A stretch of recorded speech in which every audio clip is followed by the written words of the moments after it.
Well, the last few daily cancellations we had on the show have been, you might argue, not very serious. This segment today will be, therefore, a rather jarring change of pace, because today we're going to cancel a woman named Ellen Wiebe. She is a Canadian doctor, and I use the term doctor very loosely here, who specializes in abortion and euthanasia. This woman has made killing into her life's work. She has a body count that history's most prolific serial killers would envy, and she's extremely proud of it.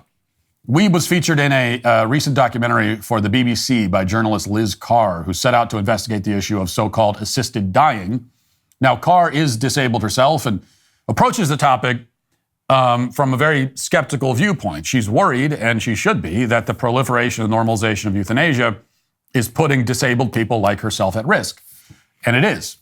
Her documentary, titled Better Off Dead, which with a question mark, that's a question, not a statement, came out a few months ago, but the clip of her conversation with Wiebe just went viral this week. Watch.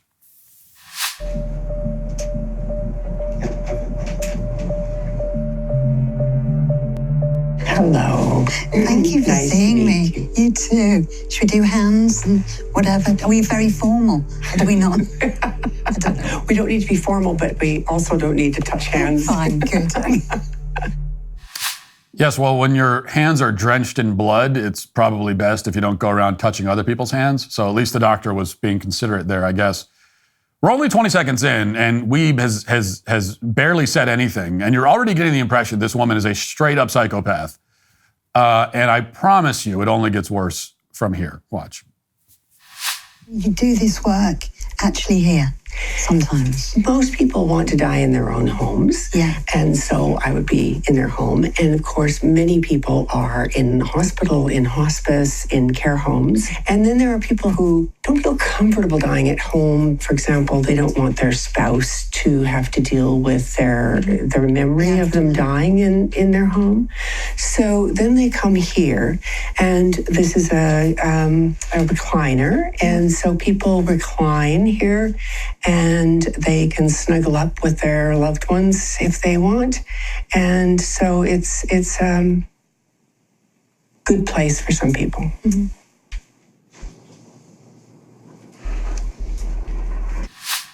So this is the serene, beautiful death that Wiebe offers her quote-unquote patients. They can sit in the corner of her drab office on a faux leather recliner and stare at the white wall under the fluorescent lights while an old woman with short hair and a fake smile puts them down like a dog. I truly cannot imagine a worse way to die. I really can't. I'd rather be shot and bleed out in the street than die in that woman's office. And I mean that totally sincerely.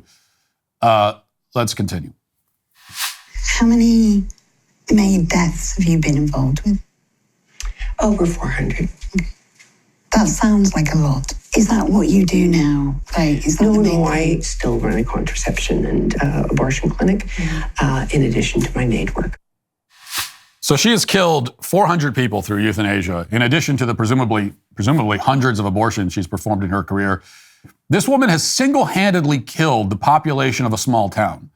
And no human being is meant to experience that much death, much less administer it. If you have a conscience, this much death and misery would weigh heavily on your mind. You would be crushed by it. You'd be incapacitated by it. That's how a normal person with a soul would respond. But Ellen Wiebe doesn't feel that way. In fact, she is positively giddy. The very idea of human suffering makes her laugh. And I mean that literally. Watch. Apart from the fact I don't have the desire, I think probably I would be eligible under the Canadian law. Well, you'd have to be suffering unbearably, and you'd have to convince me that you were suffering unbearably. And from what you said, don't worry, I know you're not going to do anything here and now. And I'm not at all. I'm not scared of you. I'm not scared. I mean, words cannot describe how deeply unsettling this is. I find this woman truly more viscerally terrifying than any horror movie villain. How could a person even manage physically to smile like that while saying the phrase, you'd have to be suffering unbearably. Literally smiling and laughing at the thought of unbearable human suffering. I have watched prison interviews with serial killers where there was more empathy and humanity on display. And later in the interview, Dr. Wiebe has another hearty laugh at the thought of her disabled interviewer developing a terminal illness. Again, not exaggerating. Watch. So, Liz, right now you love life and you want to live. But there's lots of nasty illnesses you might get. Yeah. And if you got terminal cancer and you were having to deal with chemotherapy and radiation, wouldn't you be thrilled that if you had the choice to say, I'll go this far and no further? My God.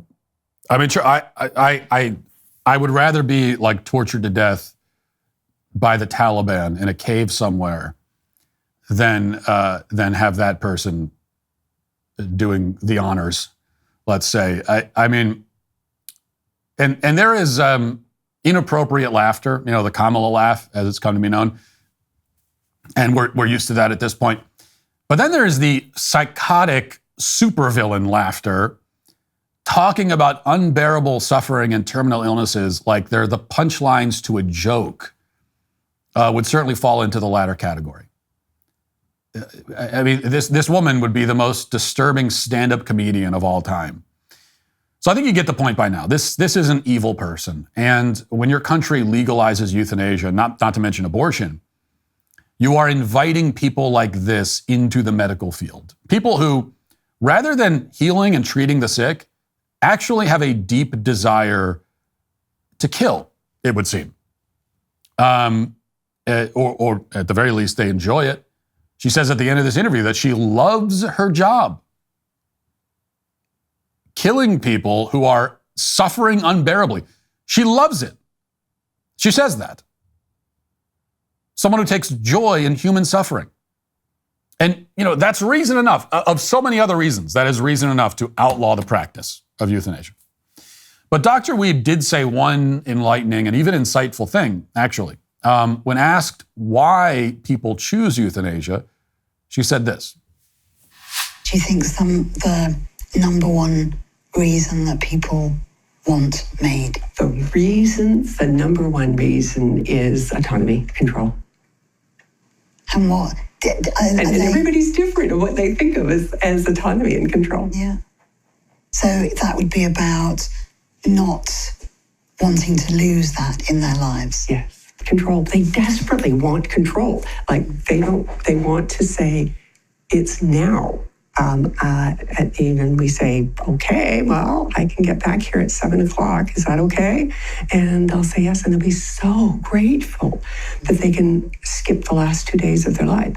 And I look at it and think, what you really needed was some more drugs, but you want my drugs, I'll give them to you.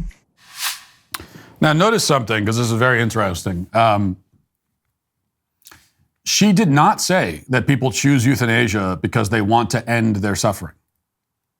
She didn't say that.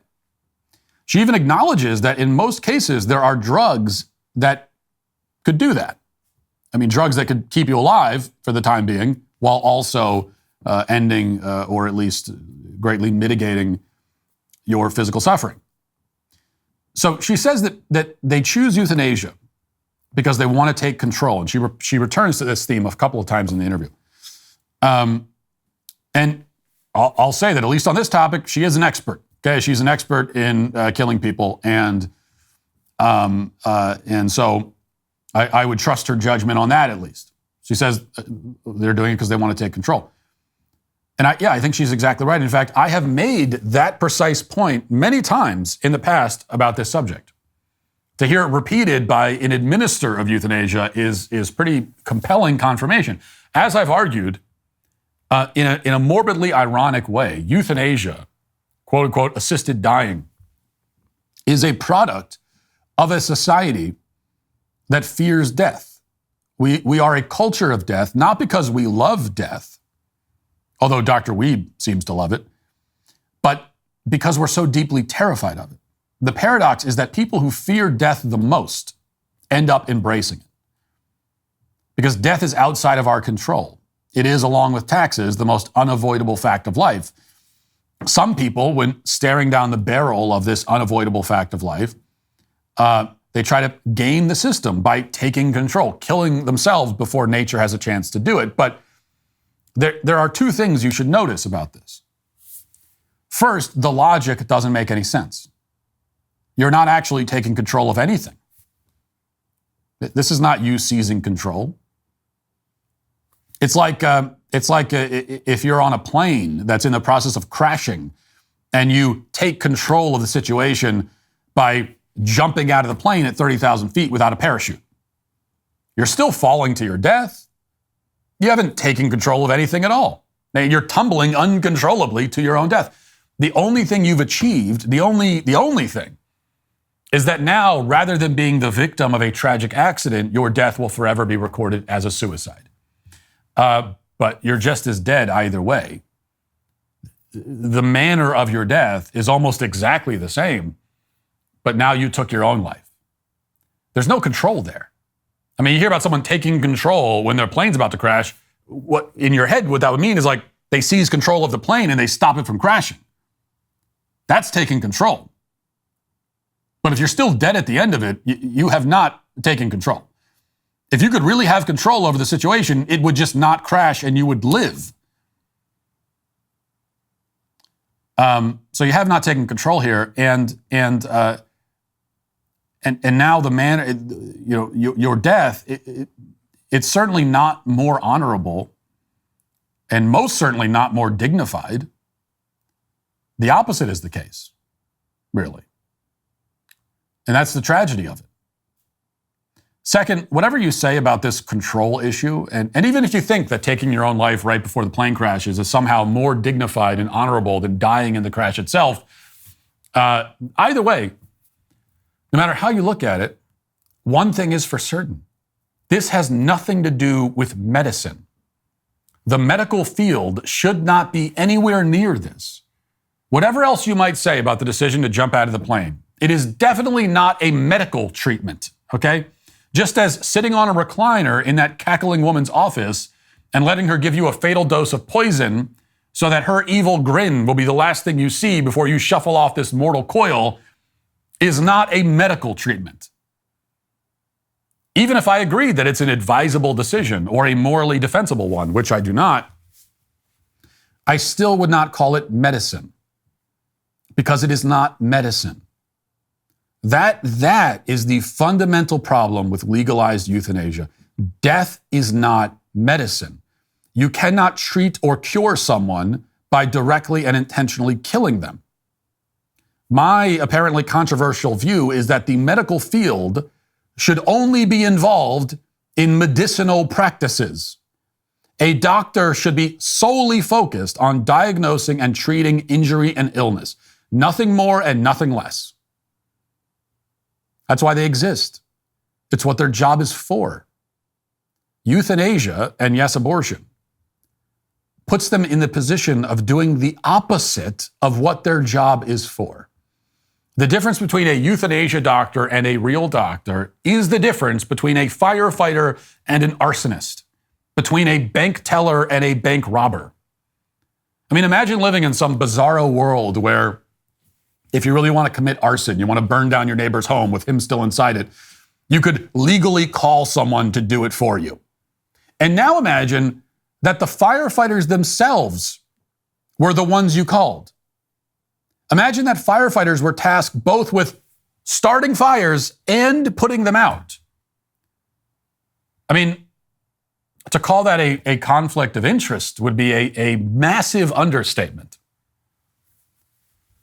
In the medical field, the firefighters have become the arsonists. Those we trust to save lives are now paid to destroy them. And the more we allow this, the more we're going to end up with doctors like Ellen Wiebe. And that should be enough reason to convince any sane person to reject euthanasia entirely. It's also certainly enough reason to say that Ellen Wiebe is today most definitely canceled. If you'd like to see what else I have to say, you can access my full show by going to dailywire.com or by going to the Matt Walsh Show Twitter page. Hope to see you there. Godspeed.